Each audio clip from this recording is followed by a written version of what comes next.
எந்த முருகன் கோயிலாக இருந்தாலும் சரி, 6 படை வீடுகள் கூட இருக்கலாம். ஆனால் இங்கே அருணகிரியார் திருப்புகழ் பாடிய போதே வரும்போது என்ன சொல்கிறார்னா, முருகனை பற்றி, பச்சை கல்லிலே மாட்சியுடன் விளங்கும் முருகப்பெருமானை மனதார் தரிசித்து வாழ்வில் பல நலமும் வளமும் நோயற்ற வாழ்வும் பெற்று வாழ்வாங்கு வாழ இந்த முருகன் உங்களுக்கு காட்சி கொடுப்பார் என்ற ஒரு உயர்ந்த ஒரு கருத்தை இந்த ஸ்தலத்திலே சொல்லியிருக்கிறார். ஏனென்றால் இந்த கோயிலுடைய ஒரு தனி சிறப்பு என்னவென்றால், எல்லா தெய்வங்களும் சிவன், விநாயகர், அம்பாள் எல்லாமே பச்சை மரகத கல்லால் ஆனது. அதாவது மூலவர், சண்டிகேஸ்வரர், வெங்கட்ராயரை தவிர மற்ற எல்லாமே பச்சை மரகத கல்லால் ஆனது.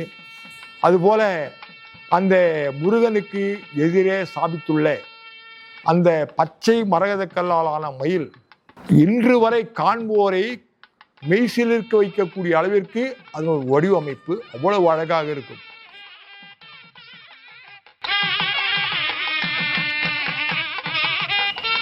இது நிறைய பக்தர்களுக்கு தெரிவது கிடையாது, சிலருக்கு தான் தெரியும்.